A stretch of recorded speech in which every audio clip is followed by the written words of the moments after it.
This is a CBS News Special Report. We have just received official word that Nelson Mandela has died. Mandela was among the towering figures of the 20th century, the man who led the battle against apartheid in South Africa, who was elected the country's first black president, and then guided a largely peaceful transition to democracy and majority rule. In the last minute or two, the current president of South Africa, Jacob Zuma, made the announcement on national television. Mandela was 95 and had been battling a lung infection for many months. Deborah Patta is in Johannesburg with the breaking news tonight. Deborah?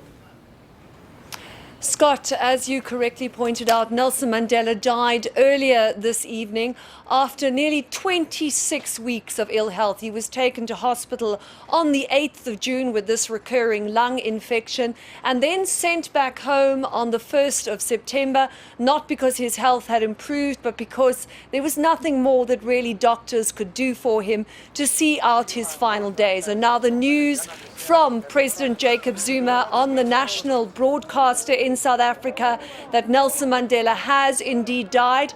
We understand that happened a few hours ago.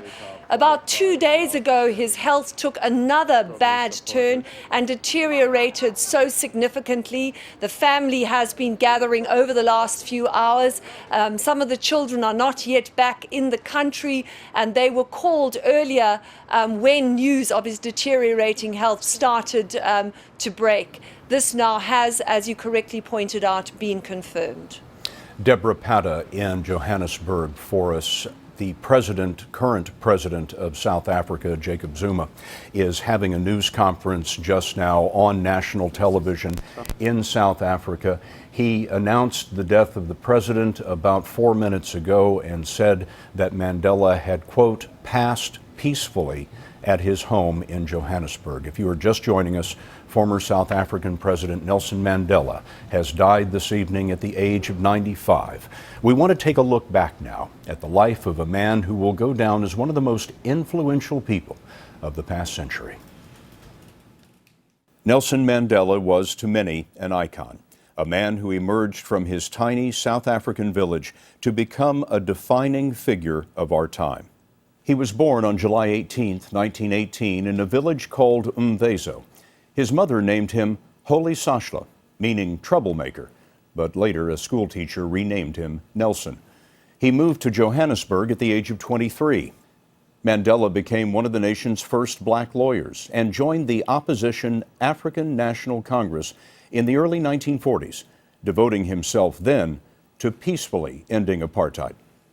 Then in 1960, 69 peaceful black demonstrators were killed by white South African police in the infamous Sharpeville massacre.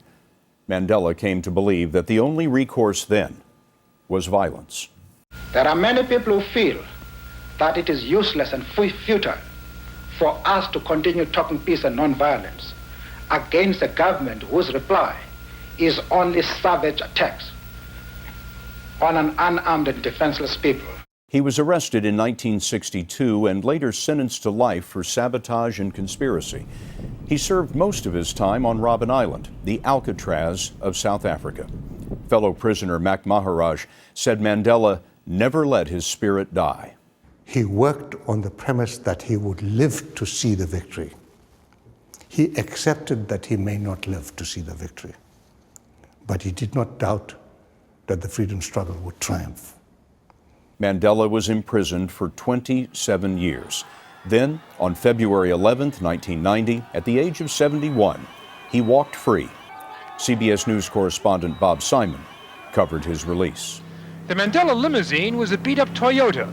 The motorcade had to change plans several times because the approaches to Cape Town were jammed. Archbishop Desmond Tutu says prison made the man. A fairly robust and aggressive young militant became a generous, understanding person. I cherish the ideal of a new South Africa where all South Africans are equal.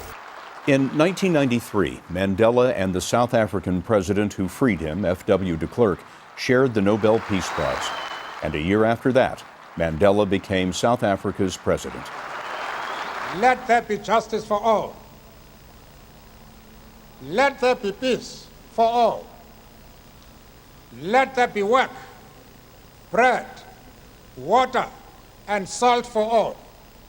Let freedom reign. God bless Africa. I thank you. Mandela chose to serve only one term. In the end, he came to personify struggle, a political prisoner who became president and saved his South African nation.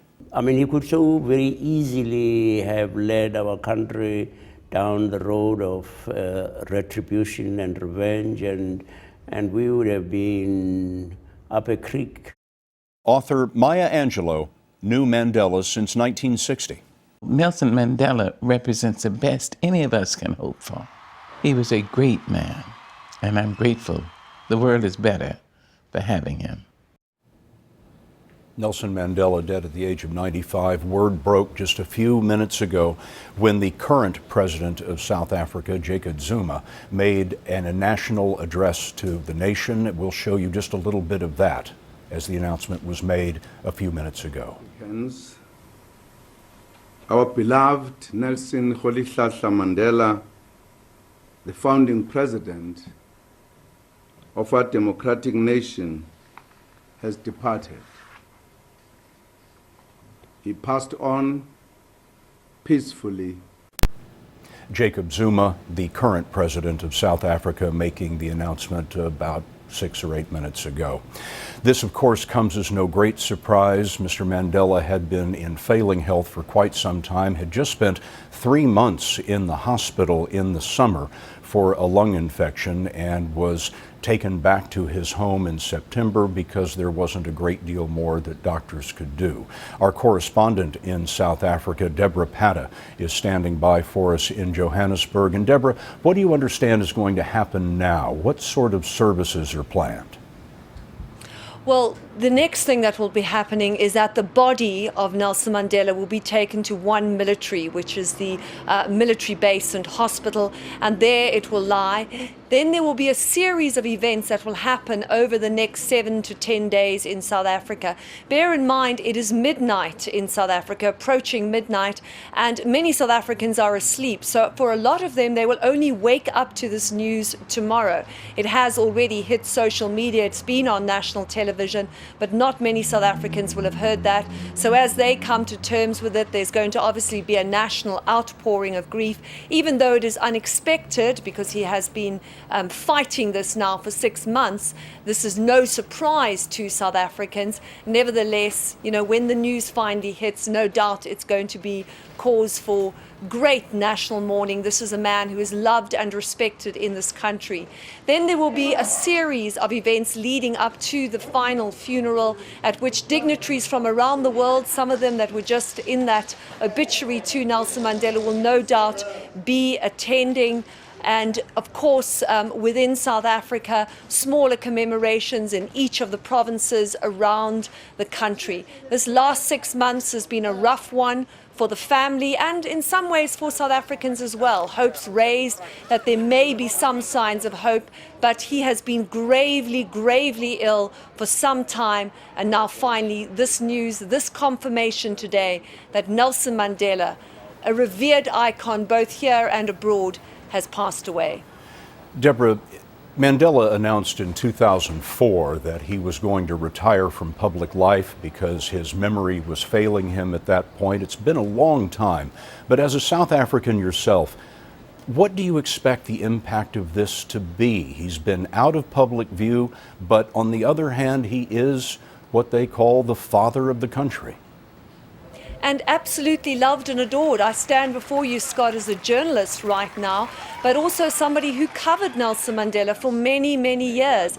And for those of us who covered his presidency, who covered his story, one couldn't help but be touched by this man who had always had a twinkle in his eye, who would shake your hand as if it was the first time that he was greeting you, as if you were a great friend of his, a man who wore the mantle of responsibility with pride pride and who shared with everyone he met a sense of humility and respect for the institutions of democracy, and who never appeared greater than anybody here. So even as a journalist right now, I'm covering this event, but feeling the pain that I think many South Africans are going to feel. That, as I said, though this is an expected event, he is 95, he was 95 years old, he's been struggling with his health for so long now. Nevertheless, the final words that this man, revered and adored, has finally passed on will be of great sadness to South Africans who in many ways have always known Nelson Mandela through his absence. Bear in mind, he was 27 years in jail, Scott. So for all that time, South Africans never really had him, but his presence has always been felt in this country. Deborah, thank you very much. We want to switch now to our London newsroom, where we have John Carlin, who is a biographer of Nelson Mandela. John, we've called him a towering figure of the 20th century. Help us understand why that is. Well, it's a terribly sad moment. Nelson Mandela has died, but he will live forever. And he will live in people's minds as an inspiration so long as humans breathe on this planet, because he's an example of generosity, reconciliation, and brilliant leadership, all combined. And when I say brilliant leadership, I mean he's someone who's able to persuade an entire country to change its mind. He brought apartheid to an end, and he established democracy in his country. He averted a war. Other leaders end wars. He stopped a war from happening. And it was a combination of generosity, as I say, but also immense political astuteness. And he combined all the greatest attributes I think you could possibly expect to have in a political leader. And in those years, in the 1980s, when many feared that South Africa was on the brink of civil war, how did Mandela prevent that from happening? Well, you mentioned the 80s, a time of extraordinary strife in South Africa, with a sort of gathering momentum of demonstrations and uprising by the black majority, the disenfranchised black majority, which in turn generated an increasingly violent response from the white apartheid state. But what Mandela was doing as that was going on, he was holding secret talks in prison with senior members of the government, paving the way, preparing the path for negotiation and for the process which took off after he was released in 1990, which led to the peaceful transition to white South Africa ceding power peacefully and voluntarily, ultimately, and allowing for the glorious consummation of Mandela's life's dream in 1994, when all South Africans voted, and he was elected overwhelmingly as the first president of the first democratically elected president of South Africa. And one point I might want to add, that I think is terribly important, is that the passing of Nelson Mandela is going to be mourned equally by black South Africans and by white South Africans. His life will be celebrated equally by black South Africans and white South Africans, and that perhaps will be his great final victory. Mandela biographer John Carlin. John, thank you very much. To repeat now, Nelson Mandela, the former president of South Africa, has died. He was 95. The official word came just a few minutes ago from the current president of South Africa when he made a national address to the people of South Africa. There will be much more about the life and death of Nelson Mandela on your local news on this CBS station, on our CBS website, cbsnews.com, and of course right here a little bit later this evening on the CBS Evening News. Until then, I'm Scott Pelley, CBS News in New York. For news 24 hours a day, go to cbsnews.com.